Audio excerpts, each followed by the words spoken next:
Hi friends, welcome to Dwaraka my tips. నేను రజిత. ఇవాల్టి వీడియోలో మీకు కండెన్స్డ్ మిల్క్ ఎలా ప్రిపేర్ చేయాలో చూపిస్తున్నానండి. ఈ వీడియో కానీ నచ్చినట్టయితే లైక్ చేయండి, షేర్ చేయండి, సబ్స్క్రైబ్ చేయడం అస్సలు మర్చిపోకండి. సో స్టార్ట్ చేద్దామా? నేను ఇక్కడ 1 లీటర్ పాలు తీసుకున్నానండి. ప్యాకెట్ పాలతో అయితేనే బాగుంటుందండి. అప్పుడు మన కండెన్స్డ్ మిల్క్ అనేది బయట మనము మార్కెట్లో కొన్నట్టు అలా వస్తుందన్నమాట. సో ఇక్కడ ప్యాకెట్ పాలే వాడుతున్నాను. మీరు ఏ బ్రాండ్ అయినా పర్వాలేదు, టోన్డ్ మిల్క్ అయితే బాగుంటుంది. నేను ఇక్కడ 1 లీటర్ పాలు తీసుకొని నాన్ స్టిక్ ప్యాన్లో కాకబెట్టుకుంటున్నానండి. అంటే బాయిల్ చేసుకుంటున్నాను. నాన్ స్టిక్ ప్యాన్ ఎందుకు తీసుకున్నానంటే మనకు అడగంటకుండా నీట్గా ఉంటుందన్నమాట, స్టిక్ అవ్వకుండా ఉంటుంది. సో దానికోసం నాన్ స్టిక్ ప్యాన్ తీసుకున్నాను. మీరు ఏ ప్యాన్ అయినా పర్వాలేదు, పక్కనే ఉండాలన్నమాట బాయిల్ అవుతున్నప్పుడు. ఇలా మీరు మధ్యలో కలుపుతూ ఉండండి. అప్పుడే మనకు అనేవి పాలనేవి స్టిక్ అవ్వ అడుగున. ఇలా కలుపుతూ మీరు సగం వరకు రెడ్యూస్ అయ్యే వరకు బాయిల్ చేసుకోవాలి పాలనేటివి. నేను ఇక్కడ సగం వరకు రెడ్యూస్ అయిన తర్వాత మీకు చూపిస్తాను.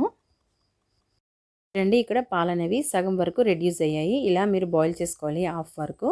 ఇలా పాలనేవి సగం అయిన తర్వాత ఇందులోకి 1 కప్పు షుగర్ని యాడ్ చేస్తున్నానండి.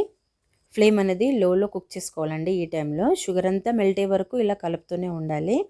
చాలా ఫాస్ట్గా అయిపోతుందండి. కాకపోతే బయట మనము కండెన్స్డ్ మిల్క్ ఎంత వస్తుందండి, 250 ml టిన్ ఎంత వస్తుంది, అప్రాక్సిమేట్లీ 200-250 రూపీస్ ఉంటుంది.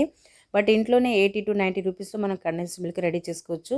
ఇప్పుడు దివాళీ వస్తుంది కదండి, దివాళీకి మనము సేమియా పాయసము, మిల్క్ పేడ, ఏ స్వీట్కైనా కండెన్స్డ్ మిల్క్ యాడ్ చేస్తాం కదా. ఇలా ఇంట్లోనే ఉంటే ఈజీగా అయిపోతుందండి ఈ పండగకి. సో ఇలా రెడీ చేసేసుకోండి. చూడండి, షుగర్ కూడా మెల్ట్ అయిపోయింది. సో ఈ టైంలోనే కొద్దిగా చిటికెడు బేకింగ్ సోడా వేస్తానండి. బేకింగ్ సోడా ఆప్షనల్ మాత్రమే. మనం బయట కొన్నప్పుడు కలర్ ఎంత బాగుంటుంది కదా, సో ఆ కలర్ కోసం నేను ఇలా బేకింగ్ సోడా వేస్తున్నాను. ఇలా బేకింగ్ సోడా వేయగానే బాగా పొంగుతుందండి. ఒక లో ఫ్లేమ్లోనే కుక్ చేసుకోవాలి, చెప్పాను కదా లో ఫ్లేమ్లోనే. సో పొంగుతుంది. సో మీరు ఇలా కలుపుతూ ఉంటేందంటే పొంగు అనేది పోతుంది. ఏం టెన్షన్ పడకండి, బాగా పొంగు వచ్చేస్తుంది. సో కలుపుతూనే ఉండండి, లేకపోతే కింద పడిపోతుంది అనమాట. చూడండి ఎలా వస్తుందో. సో ఇలా కలుపుతూ ఉంటే ఆ పొంగు అనేది పోతుంది. ఒక 1 మినిట్ వస్తుందండి. 1 మినిట్ తర్వాత పొంగంతా ఇలా పోతుందనమాట.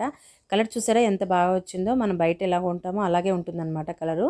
సో అందుకోసమే ఇలా బేకింగ్ సోడా వేస్తే ఇలా మనకు మంచి కలర్ వస్తుంది. ఇలా బేకింగ్ సోడా వేసిన తర్వాత ఇంకా 1-2 మినిట్స్ కుక్ చేసుకోండి. కలుపుతూనే ఉండండి, ఎక్కడ ఆపకండి.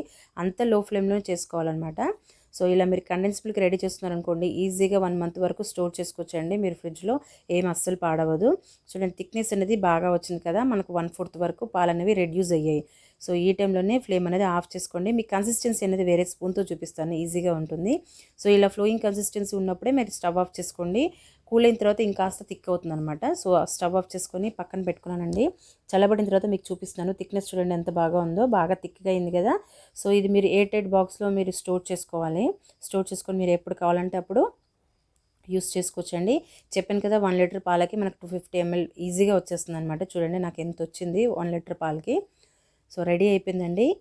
మన home made condensed milk ready అండి. బయట ఎలా ఉంటుందో అలాగే ఉంటుందండి. టేస్ట్ అంతా అలాగే ఉంటుంది. కలర్ కూడా అలాగే వచ్చింది కదా, కన్సిస్టెన్సీ కూడా అలాగే ఉందండి.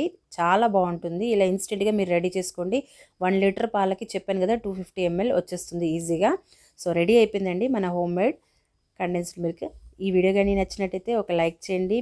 మీ ఫ్రెండ్స్ అండ్ ఫ్యామిలీ మెంబర్స్తో షేర్ చేసుకోండి. అండ్ సబ్స్క్రైబ్ చేయడం అస్సలు మర్చిపోకండి. Thanks for watching.